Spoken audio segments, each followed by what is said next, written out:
الله أكبر.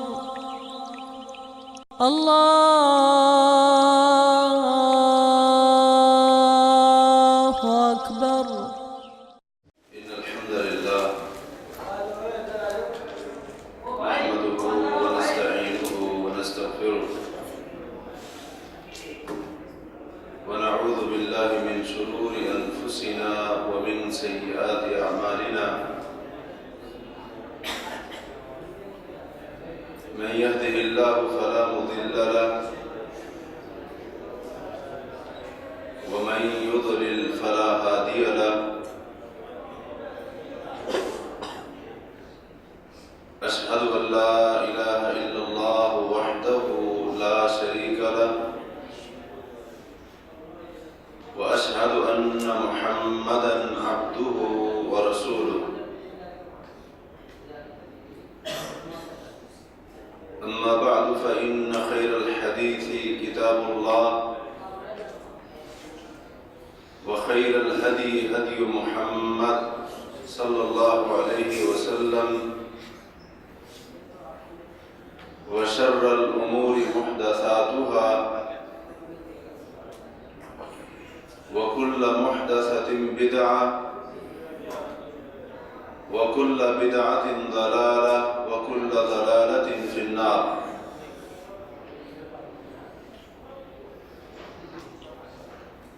من يطع الله ورسوله فقد رشد واهتدى ومن يعص الله ورسوله فقد ضل وغوى.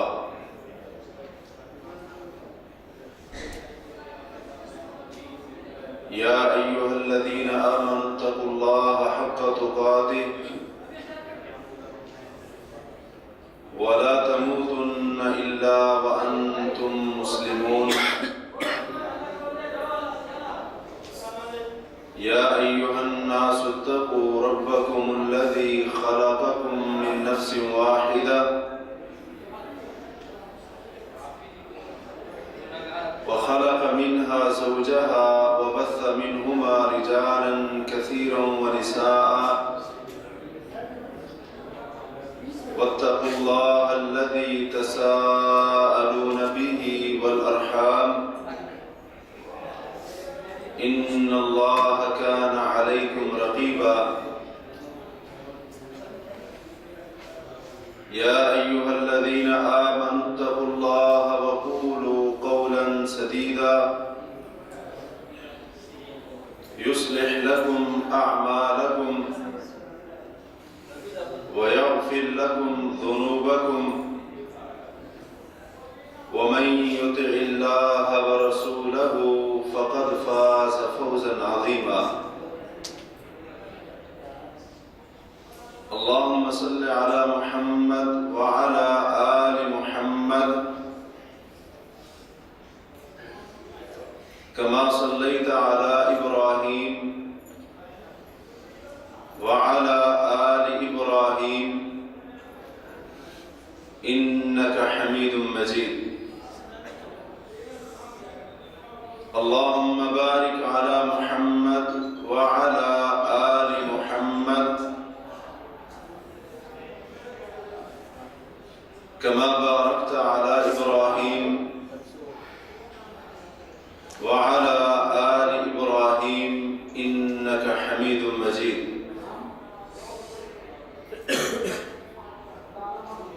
اللهم انفعنا بما علمتنا وعلمنا ما ينفعنا وزدنا علما. رب اشرح لي صدري ويسر لي أمري واحلل عقدة من لساني يفقه قولي. سبحانك لا علم لنا إلا ما علمتنا إنك أنت العليم الحكيم.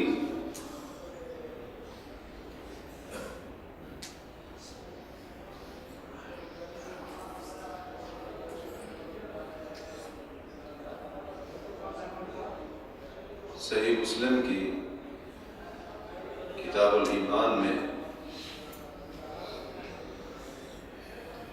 امام مسلم رحمہ اللہ نے حضرت جابر رضی اللہ عنہ سے روایت کی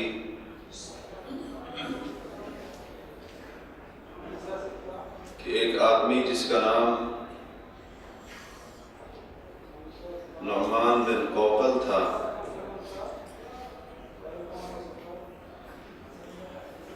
وہ اللہ کے رسول صلی اللہ علیہ وسلم کے پاس آیا اور یہ سوال کیا کہ اے اللہ کے رسول علیہ السلام، ارأیت اذا صلیت المکتوبہ وصمت رمضان، اے اللہ کے نبی یہ بتائیے کہ اگر میں فرض نمازیں پڑھوں اور رمضان کے روزے بھی رکھتا رہوں، وحرمت الحرام، حرام کو حرام سمجھوں اور اس سے بچتا رہوں، وَأَحْلَلْتُ الْحَلَالَ، اور حلال کو اختیار کروں، دخلت الجنہ، میرا سوال یہ ہے کہ کیا یہ عمل کر کے میں جنت میں داخل ہو جاؤں گا، جنت میں چلا جاؤں گا؟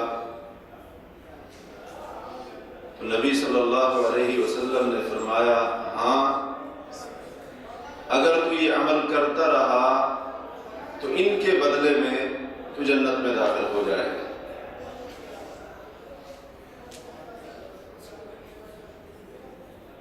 نبی مکرم صلی اللہ علیہ وسلم کا یہ فرمان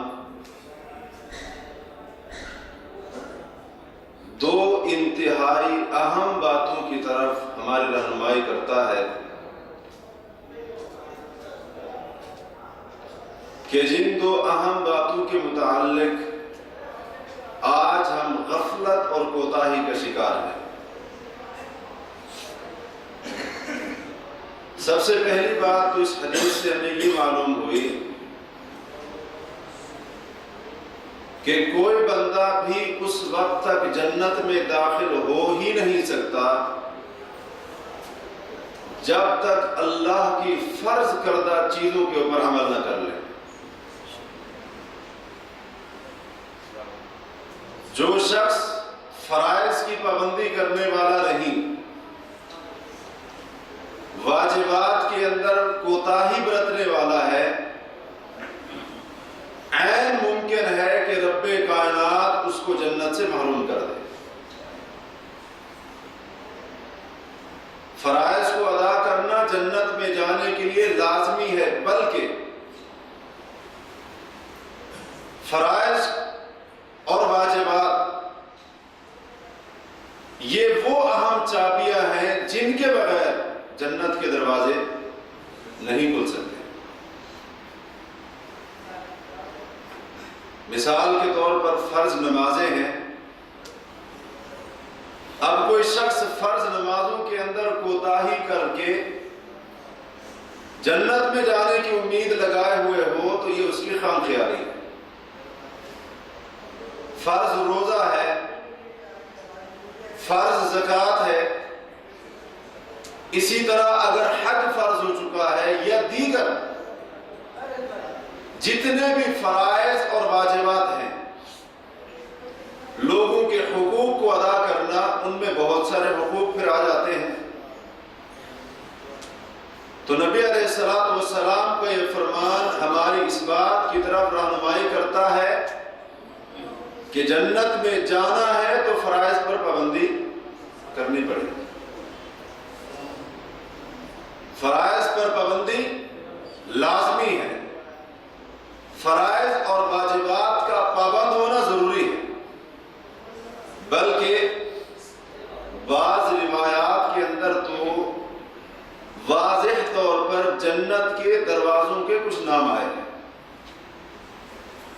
جنت کے 8 8 دروازوں میں سے ایک دروازہ باب الصلاۃ بھی ہے،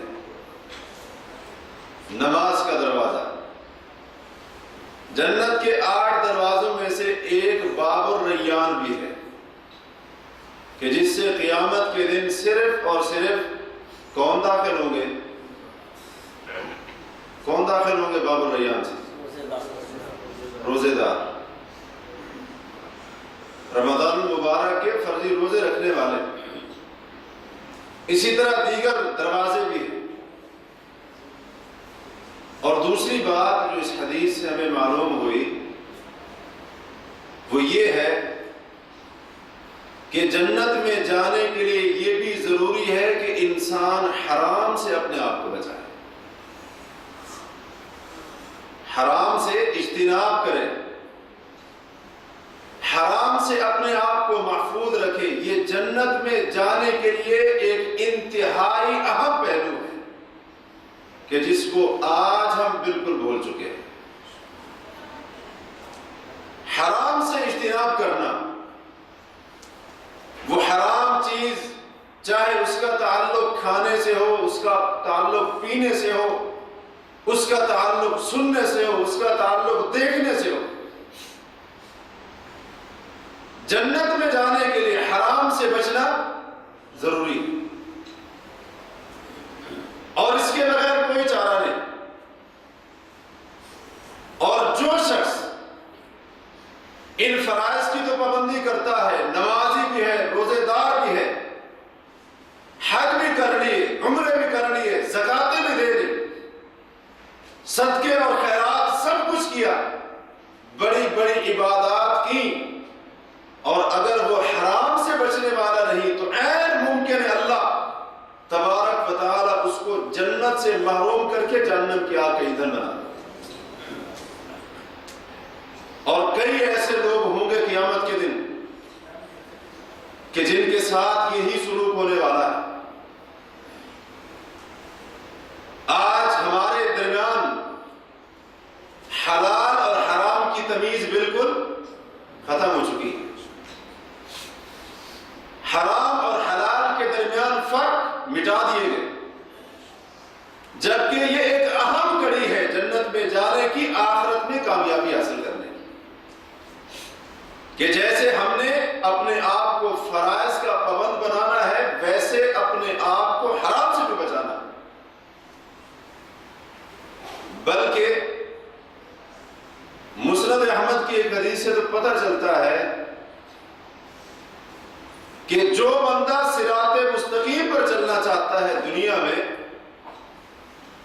اللہ اور اس کے رسول علیہ الصلوۃ والسلام کے بتائے ہوئے سیدھے راستے پر، سیدھے منہج اور طریقے پر قائم رہنا چاہتا ہے، استقامت اختیار کرنا چاہتا ہے، اس کے لیے بھی ضروری ہے کہ حرام سے اپنے آپ کو بچائے، وگرنہ حرام کے اندر مبتلا ہونے کی بنا پر، حرام کا ارتکاب کرنے کی وجہ سے وہ صراط مستقیم سے ہٹ جائے۔ حضرت نواس بن سمعان رضی اللہ عنہ اس حدیث کے راوی ہیں، کہتے ہیں کہ رسول اللہ صلی اللہ علیہ وسلم نے فرمایا کہ اللہ تبارک و تعالی نے صراط مستقیم کی مثال بیان کی ہے، سیدھے راستے کی مثال دی ہے، اس طرح کہ سیدھے راستے کے دائیں اور بائیں 2 دیواریں ہیں۔ سیدھا راستہ ہے اور اس کے اس طرف بھی اور اس طرف بھی 2 دیواریں ہیں، ان دیواروں کے اندر دروازے ہیں، دیواروں کے اندر دروازے ہیں، اور ان دروازوں کے اوپر پردے لٹکے ہوئے۔ اب جو شخص بھی صراط مستقیم پر چلنے والا ہے، اس کے لیے ایک آواز دینے والا جو راستے کے آخر میں ہوتا ہے، وہ جو ہی بندہ اپنے آپ کو سیدھے راستے پر ڈالتا ہے، وہ آخر میں جو آواز دینے والا بیٹھا ہوا ہے وہ آواز دیتا ہے، ایھا الناس ادخلوا الصراط جميعا ولا تتفرقوا، کہ لوگوں سننا، سارے کے سارے صراط مستقیم میں سیدھے راستے میں داخل ہو جاؤ. وَلَا تَتَفَرَّجُوا، ادھر ادھر بھٹکنا مت. اور ایک روایت کے لفظ ہے وَلَا تَعْوَجُّوا، کسی ٹیڑھے میڑھے راستے پر مت جانا، کیونکہ صراط مستقیم کے ارد گرد کئی ایسی راہیں ہیں جو شیطان کی راہیں ہیں، اور وہ راستے کیا ہیں؟ ٹیڑھے، سیدھے نہیں ہیں. تو وہ آواز دینے والا آواز دیتا ہے. اب یہ بندہ جب راستے پر چل رہا ہے، سیدھے راستے پر، اور ان دروازوں میں سے، وہ دروازے جن پر پردے لٹکے ہوئے ہیں، ان میں سے جب کسی دروازے کے اندر داخل ہونے کی کوشش کرتا ہے تو ایک اور آواز دینے والا جو راستے کے درمیان میں بیٹھا ہوتا ہے وہ آواز دیتا ہے اللہ کے بندے لا تفتحوا فإنك إن تفتحوا تلجه، اس دروازے کو مت کھول، اس پردے کو مت ہٹا، دروازے کو مت کھول، اگر اس دروازے کو تو نے کھولا اس میں داخل ہو جائے گا، اس کے اندر داخل ہو جائے گا. آپ فرماتے ہیں یہ صراط مستقیم کی مثال ہے، اور پھر آپ نے اس کی وضاحت بھی فرمائی کہ اس مثال سے مراد کیا ہے. آپ صلی اللہ علیہ وسلم فرماتے ہیں کہ صراط مستقیم کے دائیں بائیں جو دیواریں ہیں وہ کیا ہے؟ اللہ کی حدیں ہیں، وہ اللہ تعالیٰ کی حدیں ہیں. اور ان کے اندر جو دروازے ہیں جن پر پردے ڈالے ہوئے ہیں، فرمایا فَتِلْكَ مَحَارِمُ اللَّهِ، وہ اللہ کی حرام کردہ چیزیں ہیں. اگر کوئی بندہ حرام کے دروازے کو کھول لیتا ہے تو حرام کے راستے کی طرف نکل جاتا ہے، صراط مستقیم چھوٹ جاتا ہے اس سے. اور فرمایا کہ جو آخر میں، راستے کے آخر میں انسان کو آواز دیتا ہے لوگوں سیدھے راستے پر چلتے رہو، دائیں بائیں مت جاؤ، دائیں بائیں مت بھٹکو، فرمایا وہ اللہ کی کتاب ہے، وہ رب کا قرآن ہے جو انسان کی رہنمائی کرتا ہے کہ اے انسان، اے مسلمان، اے مومن، اے کلمہ پڑھنے والے، جس راستے کو اختیار کیا ہے اس کو چھوڑنا مت، اگر چھوڑ دیا تو پھر گمراہ ہو جاؤ. اور پھر آپ نے فرمایا راستے کے درمیان میں، راستے کے اوپر ایک اور جو آواز دینے والا ہوتا ہے، فرمایا وہ ایک نصیحت کرنے کا مادہ ہے، نصیحت کرنے والا ہے جو اللہ نے ہر مسلمان کے دل کے اندر رکھا ہے، جو انسان کو غلط کام کرتے وقت روکتا ہے اور اس کو منع کرتا ہے، اس کو آواز دیتا ہے کہ یہ غلط کام کر رہا ہے، یہ مت کر. تو جو شخص حرام سے نہیں بچتا، حرام سے اجتناب نہیں کرتا، صراط مستقیم سے ہٹ جاتا ہے. وہ سیدھا راستہ جو دین اسلام بتاتا اور سکھاتا ہے، جس کی طرف اللہ کا قرآن بلاتا ہے، پیغمبر کی سنت دعوت دیتی ہے، اس راستے سے انسان اس وقت بھٹک جاتا ہے جب کسی حرام کے دروازے کو اپنے لیے کھول دیتا ہے. چاہے وہ کھانا ہو، وہ چیز جو حرام ہے اس کا تعلق پینے سے ہو، دیکھنے سے ہو، سننے سے ہو، صراط مستقیم سے بھٹک جاتا ہے. اسی لیے اللہ تبارک و تعالی نے، نبی کریم صلی اللہ علیہ وسلم نے مسلمانوں کو ترغیب دلائی ہے کہ حلال کو اختیار کریں اور حرام سے بچیں. حرام سے بچنے کی ترغیب دلائی. نبی علیہ الصلوۃ والسلام فرماتے ہیں، حضرت جابر بن عبداللہ رضی اللہ عنہ اس حدیث کے راوی ہیں، سنن ابن ماجہ وغیرہ کی حدیث ہے کہ اللہ کے رسول نے فرمایا ایھا الناس، لوگو اتقوا اللہ، اللہ سے ڈر جاؤ، وَأَجْمِلُوا فِي الطَّلَبِ، رزق حاصل کرنے میں اچھا طریقہ اختیار کرو، جائز طریقہ اختیار کرو، اللہ سے ڈرو اور روزی کمانے میں جائز اور اچھا طریقہ اختیار کرو. فَإِنَّ نَفْسًا لَن تَمُوتَ حَتَّى تَسْتَكْمِلَ رِزْقَهَا، کیونکہ کوئی بھی جان اس وقت تک اس کو موت نہیں آئے گی جب تک اپنا رزق پورا نہ کر لے. حرام ذریعہ اختیار کرنے کا کیا فائدہ؟ جو رزق آپ فرماتے ہیں لکھا ہے، اللہ موت اس وقت تک دے گا ہی نہیں جب تک اس کا رزق پورا نہ کر دے. وَإِنْ أَبْتَى عَنْهَا، فرمائے یہ علیحدہ بات ہے، کچھ دیر سے ملے گا، لیکن جو مقدر میں لکھ دیا، فرشتے نے ماں کے پیٹ میں آ کر رزق لکھ دیا تھا. اللہ نے حکم دیا تھا کہ اس کا رزق لکھ دو، اس کی ساری زندگی میں جو اس کو رزق ملے گا، جو کمائے گا، جو کھائے گا، جو پیے گا، جو استعمال کرے گا. ابھی یہ 4 مہینے کا تھا، 4 مہینے کا اللہ نے روح پھونکی، جو ہی جان ڈالی اسی وقت رزق دے دی. حرام کے اندر منہ مارنے کی پھر کیا ضرورت ہے جب رزق پہلے سے لکھا. اور پھر آپ فرماتے ہیں اس رزق کے اندر دیر تو ہو سکتی ہے لیکن موت اس وقت تک نہیں آئے گی جب تک وہ رزق مل نہ جائے جو اللہ نے لکھ دیا ہے. اس لیے ایک بار پھر فرمایا ایھا الناس، لوگو اتقوا اللہ، اللہ سے ڈر جاؤ. فاجملوا فی الطلب، اس رزق کو حاصل کرنے میں جائز طریقہ اختیار. کیسے؟ فرمایا خذوا ما حل ودعوا ما حرم، جو حلال ہے اس کو لو اور جو حرام ہے اس کو چھوڑو. اللہ سے ڈرو، حلال کو لو اور حرام کو چھوڑو. یہ نبی علیہ الصلوۃ والسلام اپنے امتیوں کو حکم دے رہے ہیں، ترغیب دلا رہے ہیں حرام کو چھوڑنے کی، حلال کو اختیار کرنے کی، حرام سے کنارہ کشی کرنے کی، حرام سے اپنے آپ کو محفوظ کرنے کی. یہ نبی علیہ الصلوۃ والسلام اپنے امتیوں کو، تمام لوگوں کو مخاطب کر کے یہ تعلیم دے رہے ہیں.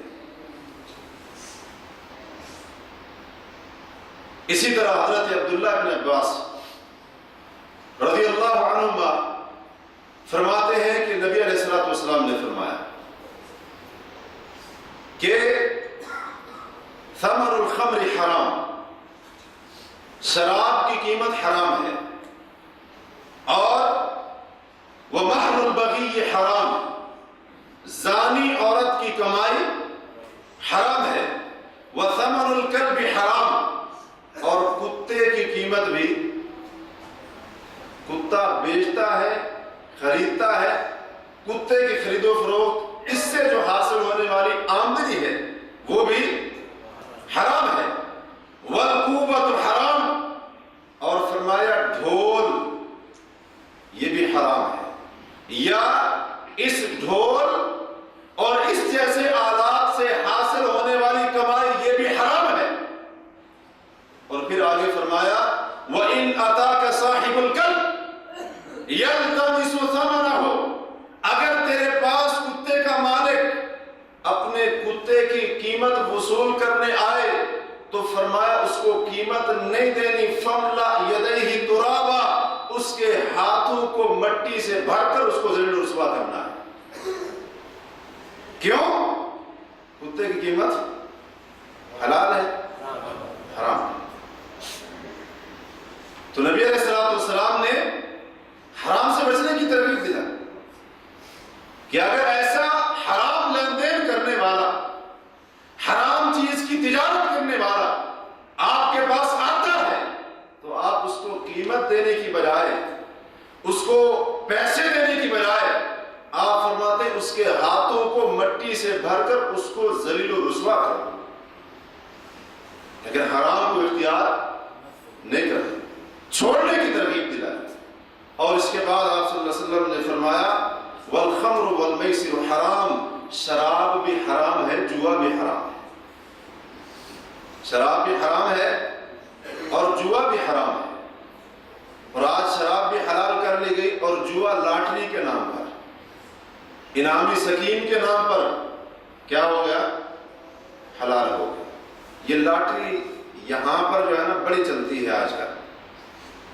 بہت سارے شرکوں کے اندر، کمپنیوں کے اندر یہ سننے میں آیا ہے کہ بہت سارے لوگ کیا کرتے ہیں، انعامی سکیم لاٹری یہ جوا ہے، یہ واضح طور پر جوا ہے۔ اللہ کے رسول فرماتے ہیں شراب بھی حرام ہے، جوا بھی حرام ہے۔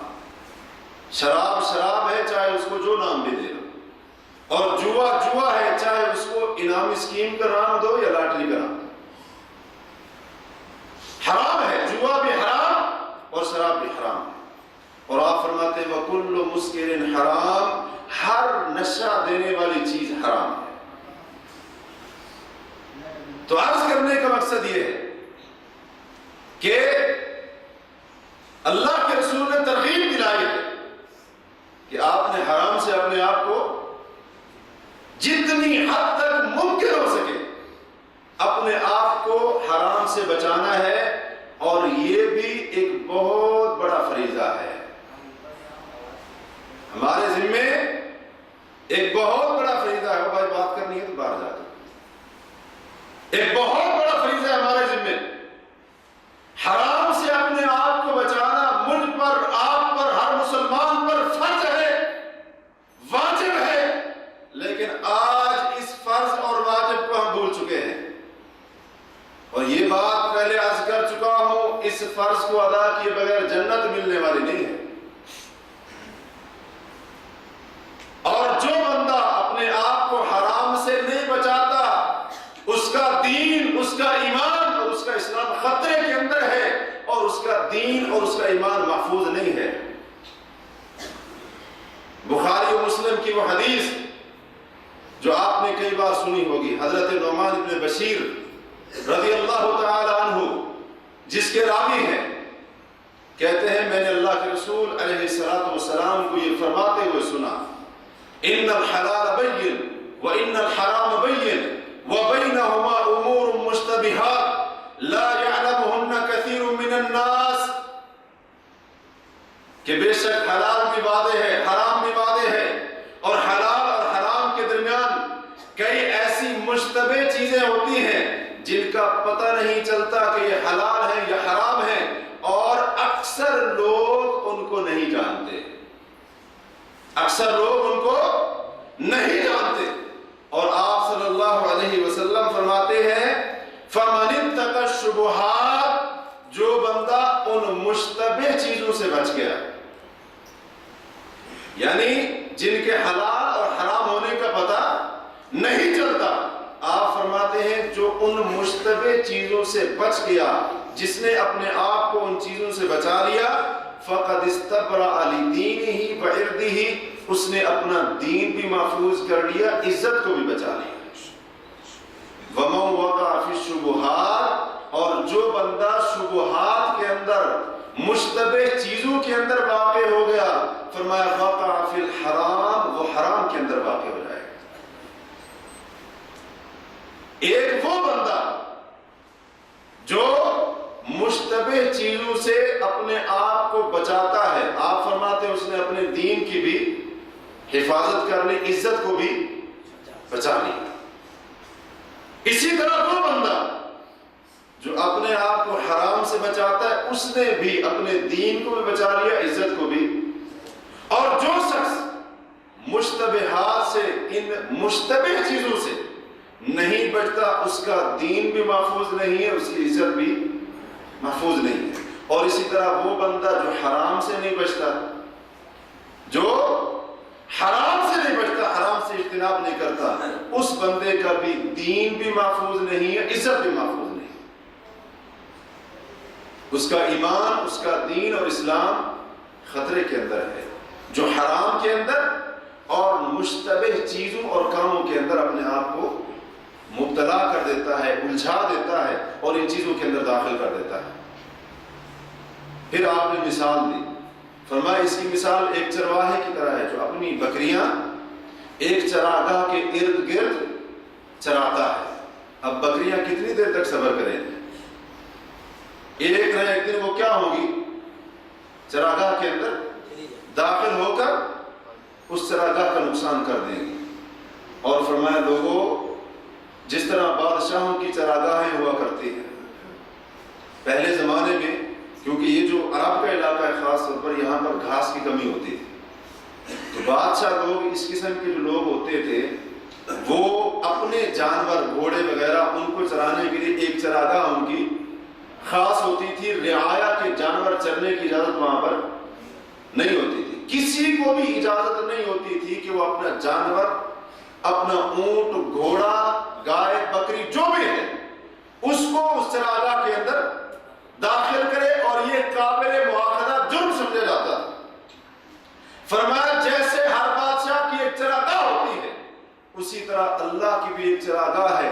الا وان حم اللہ محارمہ، لوگوں اللہ کی جو چراگاہ ہے وہ اللہ کی حرام کردہ چیزیں. اگر مشتبہ چیزوں کے اندر اپنے آپ کو ملوث کرو گے تو ایک نہ ایک دن اللہ کی چراگاہ کے اندر یعنی اس کی حرام کردہ چیزوں کے اندر گھس بیٹھو گے، یعنی حرام کام کر بیٹھو. تو اس لیے عقل مند چرواہا وہی ہوتا ہے جس کو پتا ہے کہ یہ بادشاہ کی چراگاہ ہے تو اپنی بکری کو کیا کرے گا، وہ دور چرائے، قریب قریب نہیں چرائے. تو جو بندہ حرام سے نہیں بچتا اس کا دین محفوظ نہیں، اس کا دین خطرے سے خالی نہیں. یہ ایک بہت بڑا نقصان ہے حرام سے نہ بچنے کا، جس کو آج ہم محسوس نہیں کر پا رہے.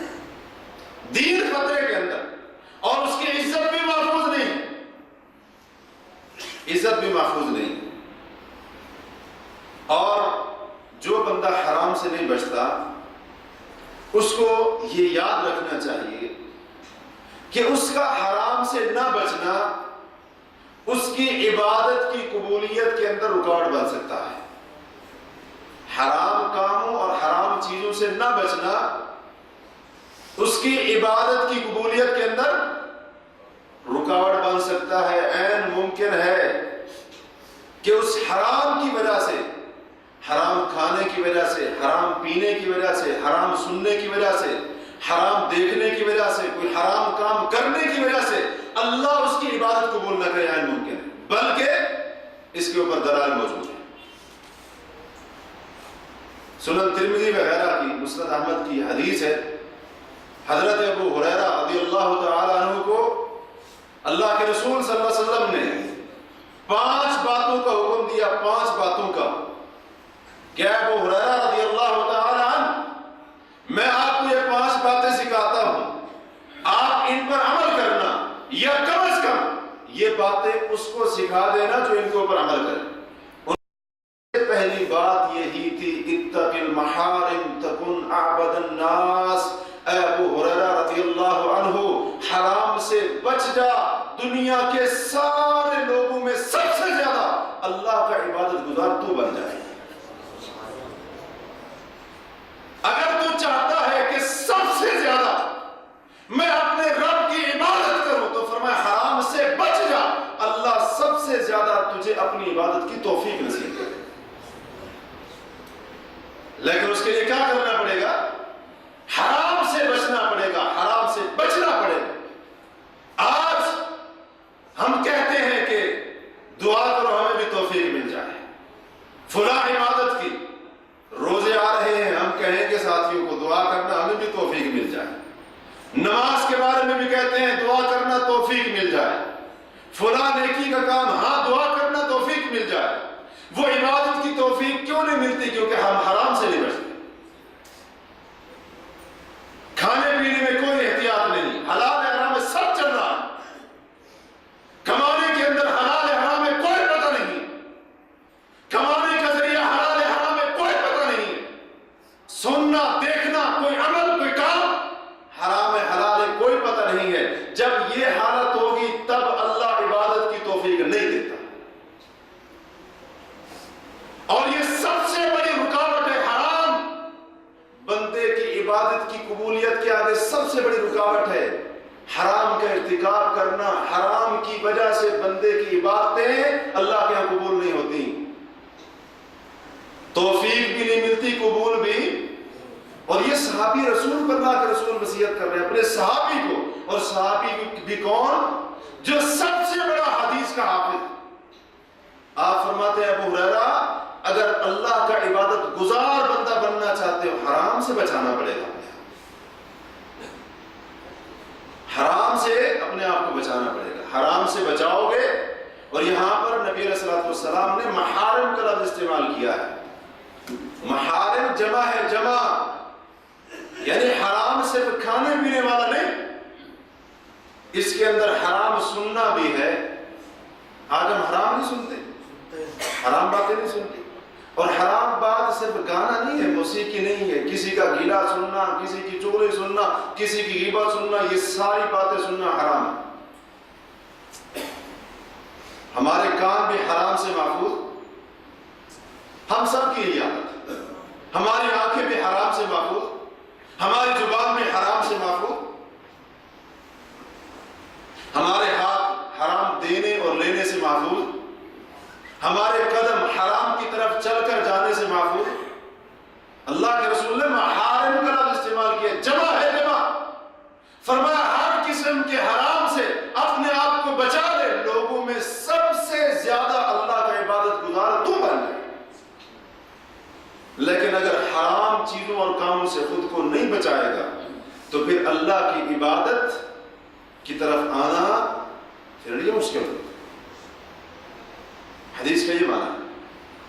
اور نماز تو ہم جانتے ہیں نا کہ کتنی اہم عبادت ہے۔ مسلمان ہونے کے بعد، کلمہ پڑھنے کے بعد نماز بہت بڑی اہم عبادت ہے۔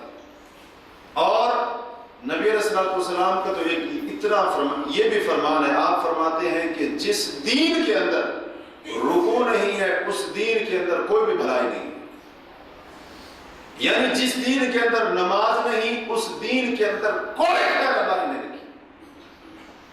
اور یہ نماز دین کا ستون ہے۔ آپ کئی بار نماز کی اہمیت کے اوپر، فضیلت کے اوپر، مقام کے اوپر مختلف مشائخ سے، علماء کرام سے درس سنتے رہتے ہیں۔ نماز جیسا عظیم عمل بھی اسی حرام کی وجہ سے قبول نہیں ہوتا، اور اس کے اجر و ثواب کے اندر کمی آ جاتی ہے۔ بندہ حرام کا ارتکاب کرنے کی وجہ سے نماز جیسی عظیم عبادت کے اجر و ثواب سے محروم کر دیا جاتا ہے۔ وہ کیسے؟ حضرت عبداللہ بن عباس رضی اللہ عنہما روایت کرتے ہیں، اور یہ روایت امام ابو داؤد رحمہ اللہ اپنی سنن کے اندر لائے ہیں۔ حدیث صحیح ہے۔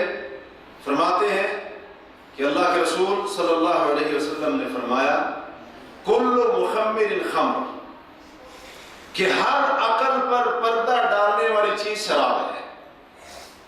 جو بھی چیز عقل کو خراب کر دیتی ہے، عقل میں فطور اور بگاڑ اور فساد پیدا کرتی ہے، جس چیز کے استعمال کرنے سے انسان کی عقل ٹھکانے نہیں رہتی، آپ فرماتے ہیں وہ شراب ہے، وہ شراب کے حکم میں داخل ہے۔ اور وَكُلُّ مُسْكِرٍ حرام، اور ہر نشہ آور چیز حرام ہے۔ وَمَنْ شَرِبَ مُسْكِرًا، اور جو بندہ نشہ آور چیز پیتا ہے، استعمال کرتا ہے، فرمایا بُخِصَتْ صَلَاتُهُ 40 صباحا، اللہ اس کی 40 دن کی نماز کے ثواب کو ضائع کر دیتا ہے۔ نشہ آور چیز استعمال کرنا پہلے کیا فرمایا؟ حرام ہے، اور پھر فرمایا جو بندہ کوئی حرام کردہ چیز پیتا ہے، استعمال کرتا ہے، تو اللہ تعالیٰ اس کی 40 دن کی نمازوں کا ثواب کیا کرتا ہے؟ ضائع کرتا ہے۔ اس کی 40 دن کی نمازوں کا ثواب ضائع ہو جاتا ہے۔ کتنی نمازیں بنتی ہیں؟ 200 نمازیں بنتی ہیں۔ 200 نمازیں پڑھتا بھی رہے پھر بھی ضائع ہو جاتا ہے۔ اور پھر آپ نے فرمایا اگر دوسری بار کرتا ہے تو اللہ پھر ایسے کرتا ہے، یعنی ایک بار اگر پیتا ہے، ایک بار، یعنی کہ 24 گھنٹے لگا رہے تو تب جا کر ایسے ہوگا، نہیں، ایک بار نشہ آور چیز پیتا ہے، استعمال کرتا ہے، 40 دن کی نماز کا ثواب اللہ ضائع کر دیتا ہے۔ دوسری بار اگر پیتا ہے تو فرمایا پھر اللہ تعالیٰ 40 دن اور کی نمازوں کو کیا کرتا ہے؟ ثواب کو ضائع کر دیتا ہے۔ تیسری مرتبہ اگر استعمال کرتا ہے، پیتا ہے، تو فرمایا مزید 40 دنوں کی نماز کا جو ثواب کو اللہ ضائع کر دیتا ہے۔ لیکن اگر ایک بار، دو بار، تین بار یہ پیتا ہے تو یہ اس کو کیا ملتی ہے؟ سزا ملتی ہے۔ اصل میں تو یہ سزا ہے لیکن محسوس نہیں ہوتی نا، کیونکہ دنیا کے اندر اس کا کوئی ظاہری اثر نہیں ہوتا۔ اور اس سزا کا جو اصل انجام انسان کو پتہ چلے گا وہ کب چلے گا؟ قیامت کے دن۔ کیونکہ انسان یہاں پر ہم تو سمجھتے ہیں نا کہ بہت سارے نیکیاں ہیں ہمارے نامہ اعمال میں، بچ جائیں گے، نجات پا جائیں گے، لیکن جب یہ تو وہاں پر جائیں گے نا پھر پتہ چلے گا کہ بہت ساری نیکیاں جو ہم سمجھتے تھے کرتے ہیں وہ وہاں پر ہوں گی ہی نہیں۔ اللہ تعالیٰ ہمیں محفوظ رکھے ویسے اس چیز سے، لیکن ایسے کئی لوگوں کو ہوں گے۔ تو 3 بار آپ نے فرمایا اگر ایسے کرتا ہے تو اللہ اس کی 40 دنوں کی نمازوں کے ثواب کو ضائع کر دیتا ہے۔ فَإِنْ عَادَ فِي الرَّابِعَةِ، اگر چوتھی بار پیتا استعمال کرتا ہے تو پھر اللہ تبارک و تعالی اس کو جہنمیوں کی پیٹھ میں سے قیامت کے دن پلائے گا۔ جہنمیوں کی پیٹھ میں سے اس کو قیامت کے دن پلائے گا، اور وہ ہم تصور نہیں کر سکتے۔ اللہ تعالی ہمیں محفوظ رکھے۔ تو یہ کیا ہے؟ نشہ آور چیز استعمال کرتا ہے، 40 دن کی نمازوں کا ثواب ضائع کر بیٹھتا ہے۔ تو حرام رکاوٹ بنا کہ نہیں بنا عبادت کی قبولیت میں؟ نمازیں پڑھتا ہے، ثواب نہ ملے، کیا فائدہ اس عبادت کا؟ صرف کس وجہ سے؟ نشہ آور چیز کے استعمال کی وجہ سے۔ اسی طرح دعا، اللہ تعالی سے مانگنا، ہاتھ پھیلانا، بڑی اس کی فضیلت ہے، اور قرآن مجید میں حدیث کے اندر دعا کو عبادت کہا گیا ہے۔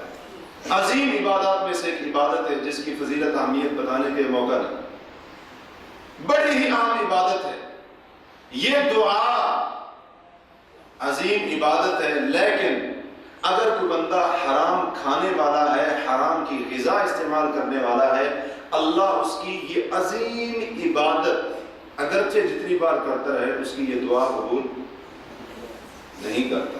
آج ہم شکوہ کرتے ہیں نا کہ بڑی دعائیں کی ہیں، دعا قبول نہیں ہوتی۔ ذرا اس پر بھی غور کریں، ہم اس چیز پر بھی غور کریں، کیوں نہیں قبول ہوتی؟ یہی ہوتا ہے نا، ہم کہتے ہیں دعائیں قبول نہیں ہوتی، ذرا سبب پر بھی غور کریں۔ صحیح مسلم کی حدیث ہے، حضرت ابو ہریرہ رضی اللہ تعالی عنہ روایت کرتے ہیں کہ نبی علیہ الصلوۃ والسلام نے فرمایا، ایھا الناس ان اللہ طیب لا یقبل الا طیبا، لوگوں اللہ پاک ہے اور پاک ہی کو پسند کرتا ہے، قبول کرتا ہے۔ اور اللہ تعالیٰ نے جو حکم قرآن مجید کے اندر اپنے پیغمبروں کو دیا ہے وہی حکم اہل ایمان کو دیا ہے، مومنوں کو دیا ہے۔ پیغمبروں کو کیا فرمایا؟ یا ایھا الرسل کلوا من الطیبات واعملوا صالحا، اے رسولوں کی جماعت حلال کھاؤ، پاکیزہ رزق کھاؤ اور نیک عمل کرو۔ اس کا معنی یہ ہے کہ جو بندہ حرام کھاتا ہے اس کو عمل صالح کی توفیق، حلال کھاتا ہے یہ حلال روزی نیکی اور عبادت کرنے میں اس کی مدد کرتی ہے، اور حرام کما کر کھاتا ہے تو یہ حرام اس کو نیکی اور عمل صالح سے روکتا ہے، اس کے راستے میں رکاوٹ بنتا ہے۔ اور اللہ کے رسول فرماتے ہیں، اللہ نے مومنوں کو فرمایا کہ ایمان والو ان پاکیزہ چیزوں میں سے کھاؤ جو ہم نے تمہیں عطا کی ہیں، اور اللہ تعالیٰ کا شکریہ ادا کرو اگر تم اسی کی عبادت کرتے ہو۔ اس کے بعد آپ صلی اللہ علیہ وسلم نے ایک ایسے بندے کا ذکر کیا جو بڑا لمبا سفر کرتا ہے۔ دعا تو ویسے اللہ تعالیٰ ہر کسی کی سنتا ہے، لیکن مسافر کی دعا تو قبول ہوتی ہے۔ صحیح حدیث کے اندر یہ موجود ہے کہ 3 بندوں کی دعا رد نہیں ہوتی، والدین، عادل حکمران اور مسافر، اللہ ان کی دعا کو رد نہیں کرتا۔ ایک اور روایت کے اندر مظلوم کی دعا یا بددعا کا ذکر بھی ہے، تو اللہ ان لوگوں کی دعا کو رد نہیں کرتا، تو مسافر اس کی دعا اللہ تعالیٰ قبول کرتا ہے۔ تو آپ صلی اللہ علیہ وسلم نے ایک بندے کا ذکر کیا، بڑا لمبا سفر کرتا ہے۔ اب جو لمبا سفر اس وقت کے زمانے کا ہو، کتنی تھکاوٹ ہوتی ہوگی یہ تو ہم سوچ بھی نہیں سکتے۔ فرمایا بڑا لمبا سفر کرتا ہے اور اس کی حالت یہ ہوتی ہے اشعث اغبرا، سر کے بال بکھرے ہوئے، جسم اور کپڑے جو ہے نا غبار آلود، بالکل حالت غیر ہو چکی ہے، سر کے بال بکھرے ہوئے ہیں، جسم کپڑے بالکل غبار کے ساتھ، مٹی کے ساتھ اٹے ہوئے ہیں۔ اور لمبا سفر کیا ہوا ہے، حالت سفر کے اندر ہے، اب چاہیے تو یہ تھا اس کی دعا کو اللہ سنتا، قبول کرتا۔ فرمایا کہ وہ کیا کرتا ہے، ہاتھ اٹھاتا ہے، یمد یدیہ الی السماء، اپنے ہاتھ آسمان کی طرف اٹھاتا ہے۔ اور ایک حدیث میں آتا ہے کہ جو بندہ اپنے ہاتھ اللہ کے سامنے پھیلاتا ہے، اللہ کو حیا آتی ہے کہ اس کے ہاتھوں کو خالی واپس لوٹائے۔ سفر بھی ہے اور حالت کیا ہے، تھکا ہوا، بالکل بال بکھرے ہوئے، حالت غیر ہو چکی ہے۔ اور اس قسم کا بندہ اگر مجھ سے اور آپ سے کوئی چیز آ کر مانگے تو ترس کریں گے، رحم کریں گے، یار اجنبی ہے، اتنا سفر کر کے آئے تو کچھ نہ کچھ کیا ہے کرنا چاہیے۔ تو وہ اللہ تعالیٰ جس کی مثال نہیں ہے، وہ ارحم الراحمین، تو اللہ تبارک و تعالیٰ تو ایسی حالت کے اندر بندے پر اور بھی زیادہ رحم کرتا ہے۔ دوسری وجہ یہ تھی کہ اللہ اس کی دعا قبول کرتا۔ تیسری وجہ کہ کیا کرتا ہے، ہاتھوں کو پھیلاتا ہے۔ اور علماء نے کہا چوتھی وجہ کہتا ہے یا ربی یا ربی، اے میرے رب، اے میرے رب۔ پکارتا بھی کس کو ایسے، اللہ۔ اور اللہ کے بعد ادعونی استجب لکم، مجھے پکارو تو صحیح، میں تمہاری پکار کا جواب دوں۔ یہ چار وجوہات تھی اس کے پاس کہ اس کی دعا قبول ہو جاتی۔ سفر بھی تھا، حالت اس کی غیر ہو چکی، اور اسی طرح ہاتھ بھی اٹھائے پھیلائے اور یا ربی کہتا ہے، اللہ کو پکارتا ہے۔ یہ چار وجوہات تھیں دعا کی قبولیت کی۔ لیکن اللہ کے رسول صلی اللہ علیہ وسلم فرماتے ہیں وَمَطْعَمُهُ حَرَامٌ وَمَشْرَبُهُ حَرَامٌ وَمَلْبَسُهُ حَرَامٌ وَغُذِّيَ بِالْحَرَامِ، اس کا کھانا حرام کا، اس کا پینا حرام کا، اس کے جسم پر، تن پر لباس جو پہنا وہ بھی حرام کا، اور اس کے جسم کے اندر جو غذا ہے وہ بھی حرام کی۔ فَأَنَّا يُسْتَجَابُ لِذَلِكَ، اللہ اس کی دعا کیسے قبول کرے؟ اللہ اس کی دعا کو، چار وجوہات تھی، چار وجوہات کہ جس کی بنا پر اس کی دعا قبول ہونی چاہیے تھی، لیکن کیوں نہیں ہوئی؟ کھانا بھی حرام کا، پینا بھی حرام کا، لباس بھی حرام کا، اور غذا بھی حرام کا۔ تو جب بندہ حرام کھاتا ہے، استعمال کرتا ہے، حرام کا ارتکاب کرتا ہے، حرام کو خود، حرام سے اپنے آپ کو نہیں بچاتا، اللہ اس کی دعا جیسی عظیم عبادت کو بھی قبول نہیں کرتا۔ اور صدقہ کرنا، اللہ کے راستے میں خرچ کرنا، یہ بھی کیا ہے، ایک عظیم عبادت ہے۔ حتیٰ کہ یہی صدقہ انسان اور جہنم کی آگ کے آگے قیامت کے دن ڈھال بن جائے۔ صدقہ اللہ کے راستے میں جو مال دیا گیا خالص اللہ کی رضا کے لیے، اور یہی صدقہ قیامت کے دن اس مومن کے اوپر حشر کے میدان میں سایہ کرے گا جو مومن دنیا کے اندر صدقہ کرتا ہوگا۔ جب کسی چیز کا سایہ، یہی صدقہ کیا کرے گا، سایہ بن جائے گا اس کے۔ بڑی فضیلت ہے صدقے کی، اللہ کے راستے میں دینے کی بڑا مقام ہے، بڑی عظیم عبادت ہے صدقہ کرنا، خیرات کرنا، اللہ کے راستے میں خرچ کرنا۔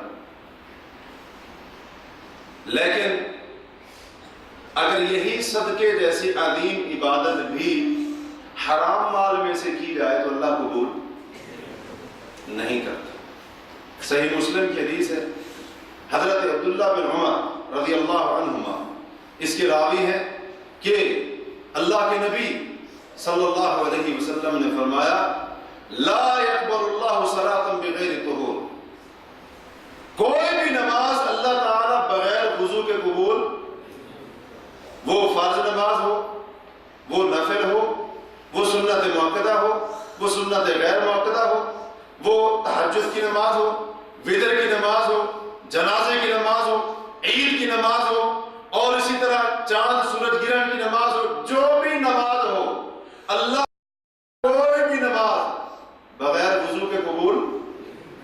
یہ علیحدہ بات ہے، اگر پانی نہیں مل رہا تو تب کیا کرنا ہے، تیمم کرنا۔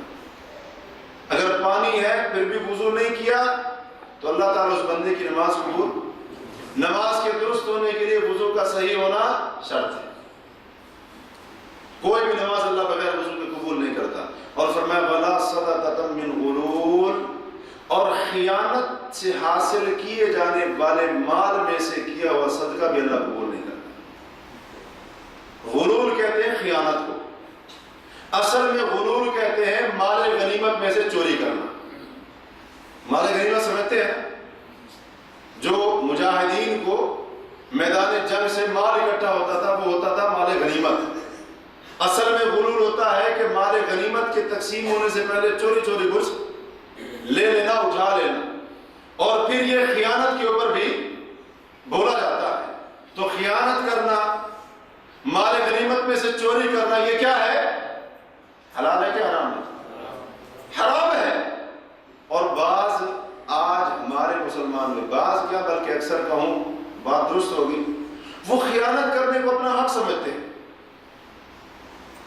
خیانت کرنے کو اپنا حق سمجھتے ہیں. کفیل کی خیانت کر دی، کہتے ہیں میرا حق ہے.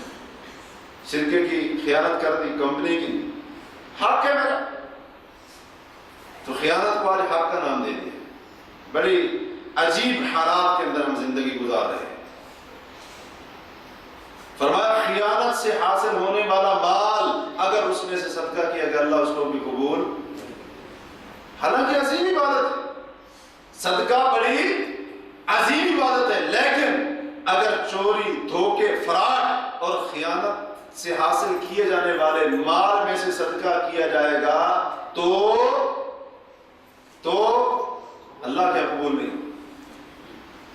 اور اس کی مقدار کتنی زیادہ کیوں نہ ہو، اس کی مقدار کتنی زیادہ کیوں نہ ہو. یہ جو ایکٹر ہے نا، اداکار، آپ کا کیا خیال ہے؟ یہ صرف دنیا اکٹھی کر رہے؟ نہیں، یہ بڑے بڑے صدقے کرتے ہیں، بڑے بڑے صدقے کرتے ہیں، اور باقاعدہ انہوں نے ادارے کھولے ہوئے، این جی اوز کھولی ہوئی ہیں، اور اسی طرح سے کئی ادارے بنائے ہوئے ہیں. کوئی معذوروں کی خدمت کر رہا ہے، کوئی کیا کام کر رہا ہے، کوئی جو ہے نا کسی قسم کا رفاہی فلاحی کام کر رہا ہے. پیسے خرچ کر رہے ہیں، پیسے خرچ کر رہے ہیں. حتیٰ کہ آپ کو شاید یاد ہوگا کہ جب پاکستان کے اندر 2005 میں زلزلہ آیا تھا تو اس وقت وہاں کی اداکاراؤں نے، گلوکاروں نے بڑے بڑے جو ہے نا موسیقی کے گانے کے جو ہے نا پروگرام کیے تھے. کس لیے؟ زلزلہ زدگان کے لیے فنڈ اکٹھا کرنے کے لیے. اب جو مال حرام طریقے سے حاصل کر کے صدقہ کیا جا رہا ہے، اللہ قبول کرے گا؟ نہیں کرے گا. اسی طرح نبی علیہ الصلوۃ والسلام کی ایک اور حدیث ہے، آپ فرماتے ہیں کہ ومن جمع مالا حراما، جس بندے نے حرام مال جمع کیا، ثم تصدق به، پھر اس کا صدقہ کر دیا، لم یکن له فیہ اجر، تو اللہ کے رسول فرماتے ہیں اس کا کوئی اجر اس کو ملنے والا نہیں. وَكَانَ إِسْرُهُ عَلَيْهِ، بلکہ وہ الٹا اس کے لیے وبال جان بن جائے، الٹا اس کے لیے وبال جان بن جائے. اجر کی بجائے حرام مال میں سے کیا ہوا صدقہ وبال جان بن جائے گا. انسان کو مروائے گا، مصیبت کے اندر گرفتار کرائے گا قیامت کے دن. اسی طرح غلام کو آزاد کرنا بڑا عظیم عمل ہے. حتیٰ کہ نبی علیہ الصلوۃ والسلام نے یہاں تک فرمایا کہ جو بندہ کسی غلام کو خرید کر آزاد کرتا ہے تو اللہ تبارک و تعالی غلام کے ہر عضو کے بدلے میں اس کے عضو کو بھی جہنم کی آگ سے آزاد کر دیتا ہے. حتیٰ کہ اس غلام کی شرمگاہ کے بدلے میں اس کی شرمگاہ کو بھی جہنم کی آگ سے آزاد کر دیتا ہے. اتنا عظیم عمل، غلام کو خریدنا، اس کو آزاد کرنا، اللہ کے لیے اس کا راستہ چھوڑ دینا، پیسے لگا کر، قیمت خرچ کر کے اس کو آزاد کرنا، بڑا عظیم عمل ہے.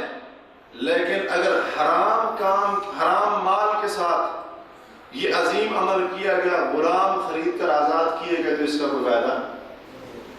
اسی طرح صلہ رحمی کرنا، رشتہ داروں کے ساتھ اچھا سلوک کرنا، اور ان کی ضرورت پوری کرنے کے لیے، ان کی مدد کرنے کے لیے، تعاون کرنے کے لیے پیسے خرچ کرنا، مال خرچ کرنا، دولت خرچ کرنا، بڑا ہی عظیم عمل ہے، بہت ہی فضیلت والا کام ہے اور بڑی عظیم عبادت ہے.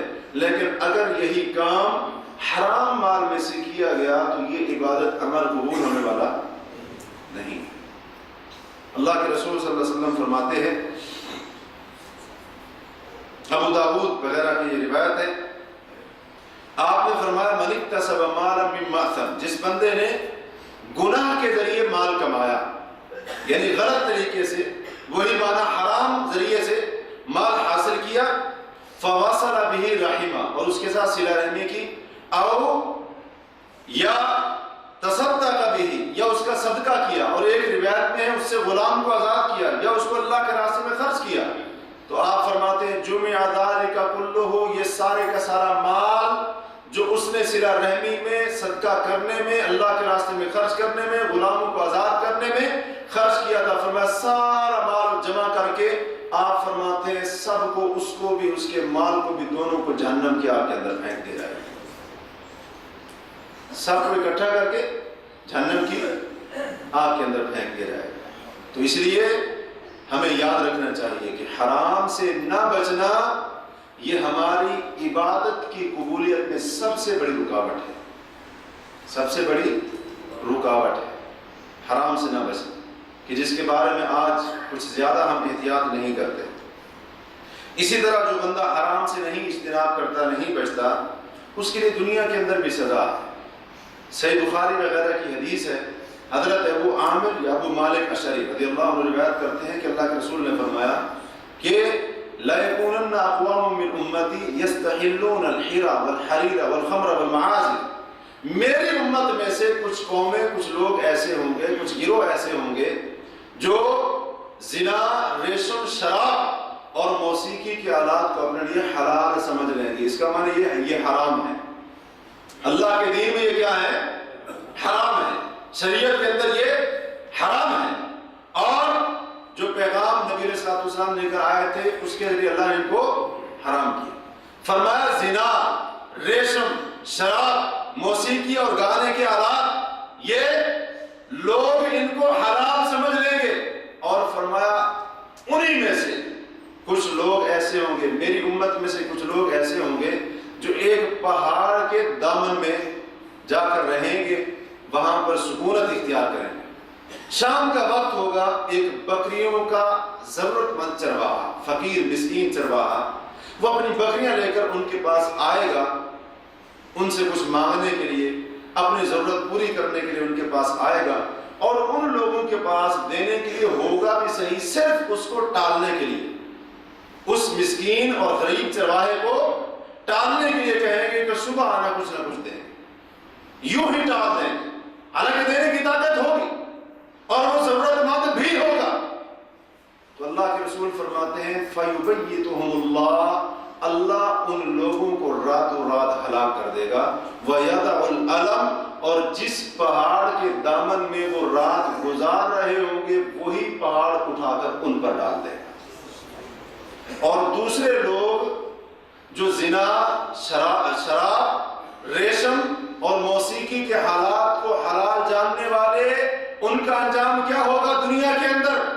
آپ فرماتے ہیں وَيَمْسَخُ آخَرِينَ قِرَدَةً وَخَنَازِيرَ إِلَى يَوْمِ الْقِيَامَةِ، دوسرے لوگ زنا کو حلال سمجھنے والے، ریشم کو حلال جاننے والے، اور اسی طرح شراب کو حلال سمجھنے والے، موسیقی کے آلات کو حلال سمجھنے والے، آپ فرماتے ہیں اللہ تعالیٰ قیامت تک ان لوگوں کے چہروں کو بندر اور خنزیر کے چہروں میں تبدیل کر دے گا۔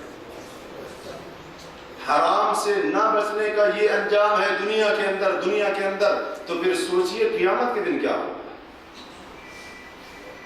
آج تو یعنی اتنا زیادہ ہم مسلمان حرام کے اندر داخل ہو چکے ہیں، حتیٰ کہ حرام کو بھی حلال سمجھ لیا۔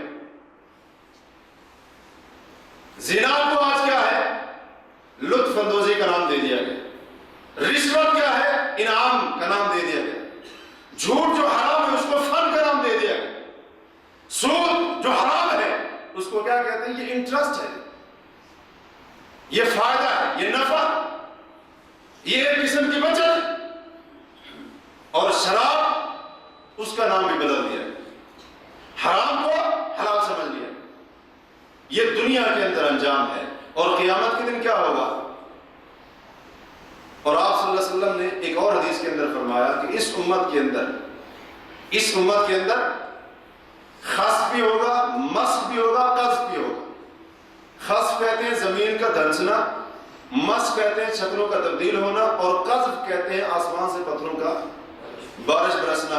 اور آپ فرماتے ہیں یہ اس وقت ہوگا اذا ظہرت القیام والمعازف، جب ناچنے گانے والی عورتیں جن کو آج لوگ سٹار کہتے ہیں، سپر سٹار، آپ نے فرمایا جب وہ ظاہر ہو جائیں گی اور جب موسیقی کا آلات ظاہر ہو جائیں گے، وَاسْتُحِلَّتِ الْخُمُورُ، اور جب شراب کو حلال سمجھ لیا جائے گا تو تب اس امت کے اوپر یہ عذاب آئیں گے، زمین کو دھنسایا جائے گا، شکلیں بدلیں گی اور آسمان سے پتھروں کی بارش برسے گی. یہ دنیا کے اندر سزا ہے حرام سے نہ بچنے کی.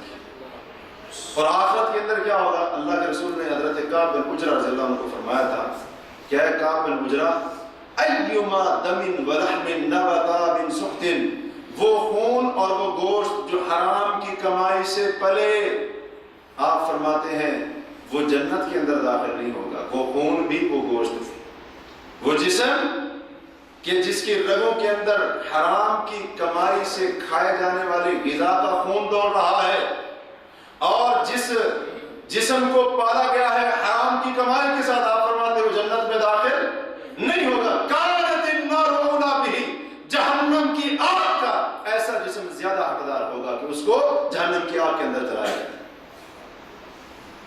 اور جن حالات کے اندر ہم جی رہے ہیں، صحیح بخاری کی حدیث ہے، آپ فرماتے ہیں لَيَأْتِيَنَّ عَلَى النَّاسِ زَمَانٌ، لوگوں کے اوپر ایک زمانہ آئے گا، لَا يُبَالِ الرَّجُلُ، کہ آدمی پرواہ نہیں کرے گا، مَا أَخَذَ مِنَ الْمَالِ أَمْ مِنَ الْحَلَالِ أَمْ مِنَ الْحَرَامِ أَوْ كَمَا قَالَ. آپ فرماتے ہیں ایک زمانہ ایسا آئے گا انسان پرواہ نہیں کرے گا کہ جو مال کما رہا ہے حلال ذریعے سے کما رہا ہے یا حرام سے کما رہا ہے. آپ فرماتے ہیں ایک زمانہ آئے گا اور وہ زمانہ اب ہے، وہ زمانہ آ چکا ہے. اللہ کی قسم لوگوں کو یہ پرواہ نہیں ہے کہ حلال ہے حرام ہے، کہتے ہیں آنا چاہیے، تجوری بھرنی چاہیے، اور اسی طرح سے بینک بیلنس بڑھنا چاہیے، اسی طرح سے جو ہے نا دولت کے اندر اضافہ ہونا چاہیے، حرام ہو یا حلال ہو اس چیز کی کوئی پرواہ نہیں. اللہ کے بندو، آپ یہاں پر رزق کمانے آئے ہیں، روزی کی تلاش کے اندر آئے ہیں، اپنی روزی کو حلال کیجیے، حلال ذریعے سے کمائیے، حلال ذریعے سے رشوت، اسی طرح سے حرام چیزوں کی تجارت کر کے، خرید و فروخت کر کے، نشہ آور چیزوں کی خرید و فروخت کر کے، سگریٹ، بیڑا، پان، حقہ، اس قسم کی چیزیں، بھانگ، افیون، چرس، یہ جتنی بھی حرام کردہ چیزیں ہیں شریعت کے اندر، یہ اصول یاد رکھ لیں شریعت کا. جس چیز کے کھانے استعمال کرنے کو شریعت نے حرام کیا ہے، اس کی تجارت اور اس کی قیمت بھی اللہ نے حرام کر دی ہے. آج ہمارے کئی بھائی یہ کام کرتے ہیں، یہاں پر کاروبار کرتے ہیں. تو اللہ نے آپ کو اگر آزمایا ہے تو آپ اس طرح اپنے آپ کو آزمائش کے اندر نہ ڈالیں کہ حرام کے اندر خود کو ڈال دیں.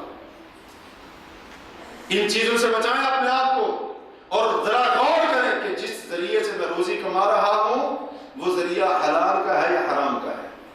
ورکشاپ کے اندر گاہک کے ساتھ دو نمبری کر کے اپنی روزی کو حرام مت کریں. پارٹ کوئی اور دکھایا گاڑی کا، لگایا کوئی اور، قیمت کچھ اور اس کو بتائی اور لگایا کوئی اور. اور کئی لوگ ایسا کرتے ہیں کہ اگر کوئی کفیل کا سامان لینے جاتے ہیں تو بکالے والے سے، دکان والے سے کیا کرتے ہیں، مثلا سامان 80 ریال کا لیا ہے تو بل کتنے کا بنوائیں گے؟ وہ 20 کی طرح گئے. یہ حلال ہے. وہی بات ہے نا، خیانت کو آپ آج حق سمجھتے ہیں، میرا حق کرے، بڑا عجیب واقعہ ہے. یہ حرام ذرائع ہیں، یہ حرام کے ذرائع ہیں، حرام کی طرح جھوٹ بول کر آپ نے جو پیسہ کمایا وہ حرام ہے، حرام. یہ باتیں ہمیں کب سمجھ آئیں؟ دھوکہ دے کر، کسی پر ظلم کر کے، کسی کے ساتھ فراڈ کر کے، اور کسی کے ساتھ خیانت کر کے جو کمائی آئے گی وہ روزی حلال کی نہیں ہے، وہ حرام کی روزی. اور ہم سن چکے ہیں کہ حرام کے کتنے بڑے بڑے نقصانات ہیں. اللہ کی قسم آج ہمارا دین بھی محفوظ نہیں، ہماری عزت بھی محفوظ نہیں. اس وجہ سے ہم آج پرواہ نہیں کرتے، حلال سے ہے حرام سے ہے، ہم کہتے بس آنا چاہیے. وہ چوری کے ذریعے آئے یا ڈاکے کے ذریعے. تو اس لیے اپنے رزق کو حلال کریں، اور اپنے بیوی بچوں کا پیٹ اگر آپ پالتے ہیں، ان کی جائز ضرورت پوری کرتے ہیں تو ان کو حلال کھلائیں. ان کو آج ہم کہتے ہیں کہ اولاد نافرمان ہے، یہ جھگڑا ہو گیا گھر کے اندر، یہ فساد ہو گیا. اس کی جڑ یہی ہے کہ ہمارا رزق، ہماری روزی جب حلال نہیں ہوتی تو یہ سارے کے سارے مسائل پھر کھڑے ہو جاتے ہیں. تو اللہ تعالیٰ سے دعا ہے کہ اللہ وحدہ لا شریک ہمیں حلال کو اختیار کرنے کی اور حرام سے بچتے رہنے کی توفیق نصیب فرمائے. اللہ تبارک و تعالیٰ ہمیں تمام فرائض کا پابند بنائے اور اللہ وحدہ لا شریک سب سے پہلے مجھے اور اس کے بعد ہم سب کو اپنی ذمہ داریوں کا احساس کرنے کی توفیق عطا کرے. اللہ تعالیٰ ہمیں اپنے فرائض کا احساس کرنے کی توفیق عطا کرے. اللہ وحدہ لا شریک ہمیں ان لوگوں میں سے بنا دے جو اللہ کے محبوب اور پیارے بندے ہیں اور اللہ کے پسندیدہ لوگ ہیں, اور اللہ تعالیٰ ہمیں ان لوگوں میں سے نہ بنائے جو حرام کھانے والے یا حرام ذریعے سے کمانے والے ہیں. اللہ تعالیٰ ہمیں ان لوگوں میں سے نہ بنائے. اقول قولی ھذا واستغفر اللہ لی ولکم ولسائر المسلمین والمسلمات فاستغفروہ انہ هو. کوئی بھی نماز بغیر وضو کے قبول, یہ علیحدہ بات ہے. اگر پانی نہیں مل رہا تو تب کیا کرنا ہے؟ تیمم کرنا. اگر پانی ہے پھر بھی وضو نہیں کیا تو اللہ تعالیٰ اس بندے کی نماز قبول. نماز کے درست ہونے کے لیے وضو کا صحیح ہونا شرط ہے. کوئی بھی نماز اللہ بغیر وضو کے قبول نہیں کرتا. اور فرمایا وَلَا صَدَقَةً مِّن غُلُولٍ, اور خیانت سے حاصل کیے جانے والے مال میں سے کیا ہوا صدقہ بھی اللہ قبول نہیں کرتا. غلول کہتے ہیں خیانت کو. اصل میں غلول کہتے ہیں مال غنیمت میں سے چوری کرنا. مال غنیمت سمجھتے ہیں؟ جو مجاہدین کو میدان جنگ سے مال اکٹھا ہوتا تھا وہ ہوتا تھا مال غنیمت. اصل میں غلول ہوتا ہے کہ مال غنیمت کے تقسیم ہونے سے پہلے چوری چوری کچھ لے لینا, اٹھا لینا, اور پھر یہ خیانت کے اوپر بھی بولا جاتا ہے. تو خیانت کرنا, مال غنیمت میں سے چوری کرنا, یہ کیا ہے؟ حلال ہے کہ حرام ہے؟ حرام ہے. اور بعض آج ہمارے مسلمان میں, بعض کیا بلکہ اکثر کہوں, بات درست ہوگی, وہ خیانت کرنے کو اپنا حق سمجھتے ہیں. خیانت کرنے کو اپنا حق سمجھتے ہیں. کفیل کی خیانت کر دی کہتے ہیں میرا حق ہے. شرکے کی خیانت کر دی کمپنی کی, حق ہے میرا. تو خیانت کو آج حق کا نام دے دیا. بڑی عجیب حالات کے اندر ہم زندگی گزار رہے ہیں. فرمایا خیانت سے حاصل ہونے والا مال اگر اس میں سے صدقہ کیا گیا اللہ اس کو بھی قبول. حالانکہ عظیم عبادت ہے, صدقہ بڑی عظیم عبادت ہے, لیکن اگر چوری, دھوکے, فراڈ اور خیانت سے حاصل کیے جانے والے مال میں سے صدقہ کیا جائے گا تو اللہ کیا قبول نہیں. اور اس کی مقدار کتنی زیادہ کیوں نہ ہو, اس کی مقدار کتنی زیادہ کیوں نہ ہو. یہ جو ایکٹر ہے نا, اداکار, آپ کا کیا خیال ہے یہ سب دنیا اکٹھی کر رہے؟ نہیں, یہ بڑے بڑے صدقے کرتے ہیں, بڑے بڑے صدقے کرتے ہیں, اور باقاعدہ انہوں نے ادارے کھولے ہوئے, این جی اوز کھولی ہوئی ہیں, اور اسی طرح سے کئی ادارے بنائے ہوئے ہیں. کوئی معذوروں کی خدمت کر رہا ہے, کوئی کیا کام کر رہا ہے, کوئی جو ہے نا کسی قسم کا رفاہی فلاحی کام کر رہا ہے. پیسے خرچ کر رہے ہیں, پیسے خرچ کر رہے ہیں. حتیٰ کہ آپ کو شاید یاد ہوگا کہ جب پاکستان کے اندر 2005 میں زلزلہ آیا تھا تو اس وقت وہاں کی اداکاراؤں نے, گلوکاروں نے بڑے بڑے جو ہے نا موسیقی کے گانے کے جو ہے نا پروگرام کیے تھے. کس لیے؟ زلزلہ زدگان کے لیے فنڈ اکٹھا کرنے کے لیے. اب جو مال حرام طریقے سے حاصل کر کے صدقہ کیا جا رہا ہے, اللہ قبول کرے گا؟ نہیں کرے گا. اسی طرح نبی علیہ الصلوۃ والسلام کی ایک اور حدیث ہے, آپ فرماتے ہیں کہ ومن جمع مالا حراما, جس بندے نے حرام مال جمع کیا, ثم تصدق به, پھر اس کا صدقہ کر دیا, لم یکن له فیہ اجر, تو اللہ کے رسول فرماتے ہیں اس کا کوئی اجر اس کو ملنے والا نہیں. وکان اسرہ علیہ, بلکہ وہ الٹا اس کے لیے وبال جان بن جائے, الٹا اس کے لیے وبال جان بن جائے. اجر کی بجائے حرام مال میں سے کیا ہوا صدقہ وبال جان بن جائے گا, انسان کو مروائے گا, مصیبت کے گرفتار کرائے گا قیامت کے دن۔ اسی طرح غلام کو آزاد کرنا بڑا عظیم عمل ہے، حتیٰ کہ نبی علیہ الصلوۃ والسلام نے یہاں تک فرمایا کہ جو بندہ کسی غلام کو خرید کر آزاد کرتا ہے تو اللہ تبارک و تعالی غلام کے ہر عضو کے بدلے میں اس کے عضو کو بھی جہنم کی آگ سے آزاد کر دیتا ہے، حتیٰ کہ اس غلام کی شرمگاہ کے بدلے میں اس کی شرمگاہ کو بھی جہنم کی آگ سے آزاد کر دیتا ہے۔ اتنا عظیم عمل، غلام کو خریدنا، اس کو آزاد کرنا، اللہ کے لیے اس کا راستہ چھوڑ دینا، پیسے لگا کر قیمت خرچ کر کے اس کو آزاد کرنا بڑا عظیم عمل ہے۔ لیکن اگر حرام مال کے ساتھ یہ عظیم عمل کیا گیا، غلام خرید کر آزاد کیے گئے، تو اس کا کوئی فائدہ نہیں۔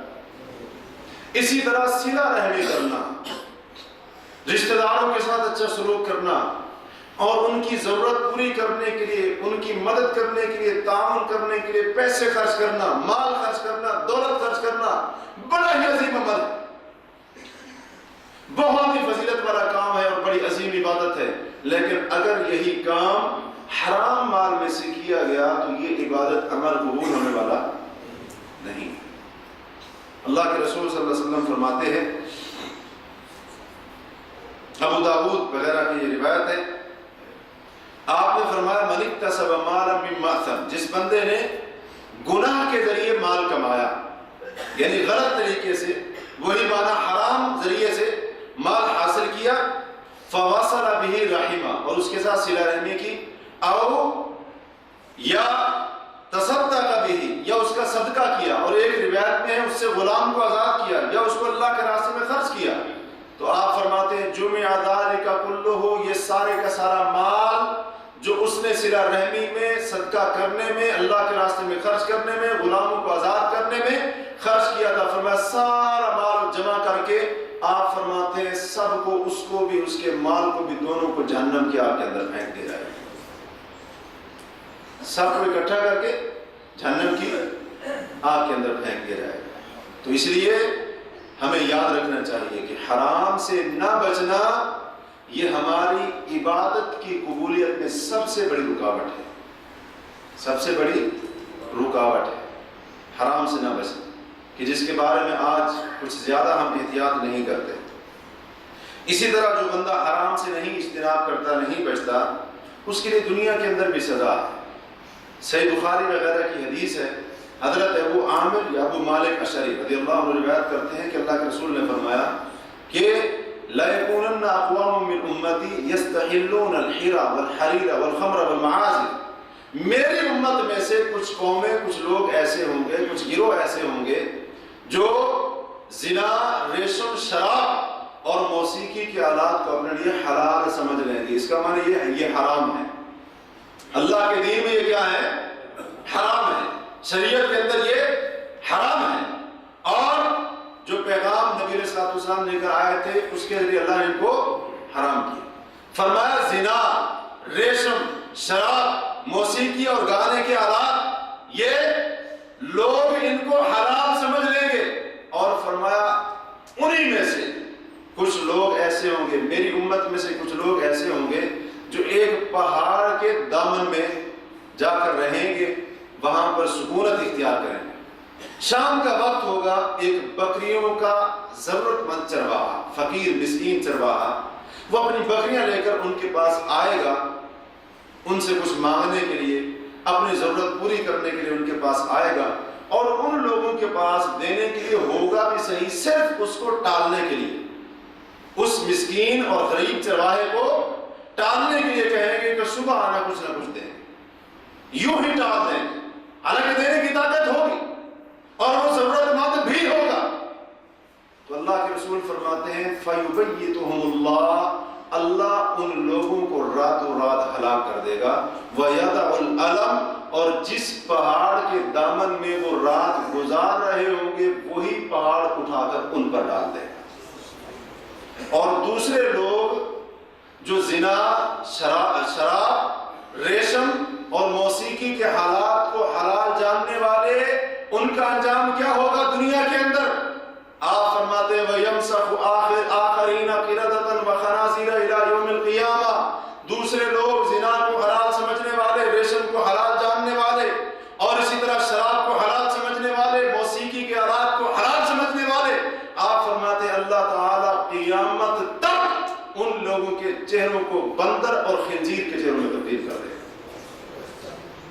حرام سے نہ بچنے کا یہ انجام ہے دنیا کے اندر، تو پھر سوچئے قیامت کے دن کیا ہوگا۔ آج تو یعنی اتنا زیادہ ہم مسلمان حرام کے اندر داخل ہو چکے ہیں، حتیٰ کہ حرام کو بھی حلال سمجھ لیا۔ زنا کو آج کیا ہے؟ لطف اندوزی کا نام دے دیا گیا۔ رشوت کیا ہے؟ انعام کا نام دے دیا گیا۔ جھوٹ جو حرام ہے اس کو فن کا نام دے دیا گیا۔ سود جو حرام ہے اس کو کیا کہتے ہیں؟ یہ انٹرسٹ ہے، یہ فائدہ ہے، یہ نفع، یہ ایک قسم کی بچت۔ اور شراب اس کا نام بھی بدل دیا، حرام کو حلال سمجھ لیا۔ یہ دنیا کے اندر انجام ہے، اور قیامت کے دن کیا ہوگا؟ اور آپ صلی اللہ علیہ وسلم نے ایک اور حدیث کے اندر فرمایا کہ اس امت کے اندر خسف بھی ہوگا، مسخ بھی ہوگا، قذف بھی ہوگا۔ خسف کہتے ہیں زمین کا دھنسنا، مسخ کہتے ہیں چھتروں کا تبدیل ہونا، اور قذف کہتے ہیں آسمان سے پتھروں کا بارش برسنا۔ اور آپ فرماتے ہیں یہ اس وقت ہوگا اذا ظہرت القیام والمعازف، جب ناچنے گانے والی عورتیں، جن کو آج لوگ سٹار کہتے ہیں، سپر سٹار، آپ نے فرمایا جب وہ ظاہر ہو جائیں گی، اور جب موسیقی کا آلات ظاہر ہو جائیں گے، وَاسْتُحِلَّتِ الْخُمُورُ، اور جب شراب کو حلال سمجھ لیا جائے گا، تو تب اس امت کے اوپر یہ عذاب آئیں گے، زمین کو دھنسایا جائے گا، شکلیں بدلیں گی، اور آسمان سے پتھروں کی بارش برسے گی۔ یہ دنیا کے اندر سزا ہے حرام سے نہ بچنے کی۔ اور آخرت کے اندر کیا ہوگا؟ اللہ کے رسول نے حضرت کعب بن عجرہ رضی اللہ عنہ کو فرمایا تھا کہ اے کعب بن عجرہ، ایما دم ولحم نبتا من سخط، وہ خون اور وہ گوشت جو حرام کی کمائی سے پلے، آپ فرماتے ہیں وہ جنت کے اندر داخل نہیں ہوگا۔ وہ خون بھی، وہ گوشت بھی، وہ جسم کہ جس کی رگوں کے اندر حرام کی کمائی سے کھائے جانے والی غذا کا خون دوڑ رہا ہے، اور جس جسم کو پالا گیا ہے حرام کی کمائی کے ساتھ، آپ فرماتے ہیں وہ جنت میں داخل نہیں ہوگا۔ کانت النار اولا بہ، جہنم کی آگ کا ایسا جسم زیادہ حقدار ہوگا کہ اس کو جہنم کی آگ کے اندر جلایا جائے۔ اور جن حالات کے اندر ہم جی رہے ہیں، صحیح بخاری کی حدیث ہے، آپ فرماتے ہیں لَيَأْتِيَنَّ عَلَى النَّاسِ زَمَانٌ، لوگوں کے اوپر ایک زمانہ آئے گا، لا يُبَالِ الرَّجُلُ، کہ آدمی پرواہ نہیں کرے گا، ما اخذ من المال ام من الحلال ام من الحرام، او کما قال، آپ فرماتے ہیں ایک زمانہ ایسا آئے گا انسان پرواہ نہیں کرے گا کہ جو مال کما رہا ہے حلال ذریعے سے کما رہا ہے یا حرام سے کما رہا ہے۔ آپ فرماتے ہیں ایک زمانہ آئے گا، اور وہ زمانہ اب ہے، وہ زمانہ آ چکا ہے۔ اللہ کی قسم لوگوں کو یہ پرواہ نہیں ہے کہ حلال ہے حرام ہے، کہتے ہیں آنا چاہیے، تجوری بھرنی چاہیے، اور اسی طرح سے بینک بیلنس بڑھنا چاہیے، اسی طرح سے جو ہے نا دولت کے اندر اضافہ ہونا چاہیے، حرام ہو یا حلال ہو اس چیز کی کوئی پرواہ نہیں۔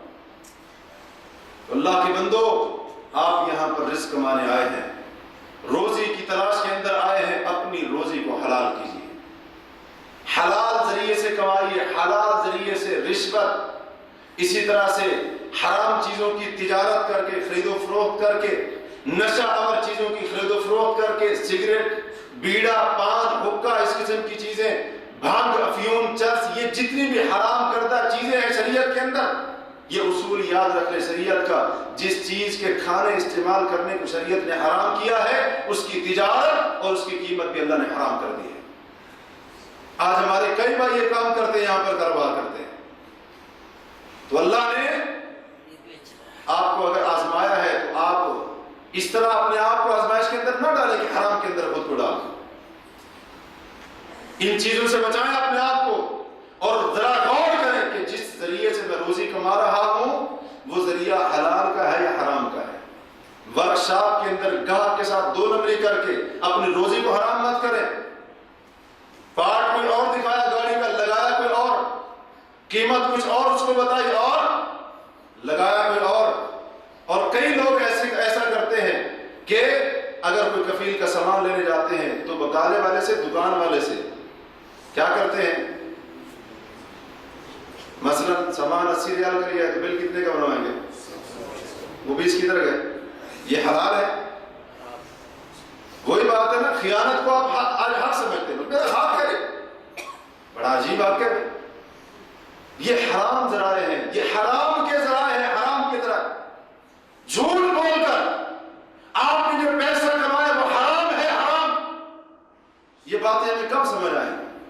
دھوکہ دے کر، کسی پر ظلم کر کے، کسی کے ساتھ فراڈ کر کے اور کسی کے ساتھ خیانت کر کے جو کمائی آئے گی وہ روزی حلال کی نہیں ہے، وہ حرام کی روزی۔ اور ہم سن چکے ہیں کہ حرام کے کتنے بڑے بڑے نقصانات ہیں۔ اللہ کی قسم آج ہمارا دین بھی محفوظ نہیں، ہماری عزت بھی محفوظ نہیں، اس وجہ سے ہم آج پرواہ نہیں کرتے، حلال سے ہے حرام سے ہے، ہم کہتے بس آنا چاہیے، وہ چوری کے ذریعے آئے یا ڈاکے کے ذریعے۔ تو اس لیے اپنے رزق کو حلال کریں اور اپنے بیوی بچوں کا پیٹ اگر آپ پالتے ہیں، ان کی جائز ضرورت پوری کرتے ہیں تو ان کو حلال کھلائیں۔ ان کو آج ہم کہتے ہیں کہ اولاد نافرمان ہے، یہ جھگڑا ہو گیا گھر کے اندر، یہ فساد ہو گیا، اس کی جڑ یہی ہے کہ ہمارا رزق، ہماری روزی جب حلال نہیں ہوتی تو یہ سارے کے سارے مسائل پھر کھڑے ہو جاتے ہیں۔ تو اللہ تعالیٰ سے دعا ہے کہ اللہ وحدہ لا شریک ہمیں حلال کو اختیار کرنے کی اور حرام سے بچتے رہنے کی توفیق نصیب فرمائے۔ اللہ تبارک و تعالیٰ ہمیں تمام فرائض کا پابند بنائے، اور اللہ وحدہ لا شریک سب سے پہلے مجھے اور اس کے بعد ہم سب کو اپنی ذمہ داریوں کا احساس کرنے کی توفیق عطا کرے۔ اللہ تعالیٰ ہمیں اپنے فرائض کا احساس کرنے کی توفیق عطا کرے۔ اللہ وحدہ لا شریک ہمیں ان لوگوں میں سے بنا دے جو اللہ کے محبوب اور پیارے بندے ہیں اور اللہ کے پسندیدہ لوگ ہیں، اور اللہ تعالیٰ ہمیں ان لوگوں میں سے نہ بنائے جو حرام کھانے والے یا حرام ذریعے سے کمانے والے ہیں۔ اللہ تعالیٰ ہمیں ان لوگوں میں سے نہ بنائے۔ اقول قولی ھذا واستغفر اللہ لی ولکم ولسائر المسلمین والمسلمات فاستغفروہ انہ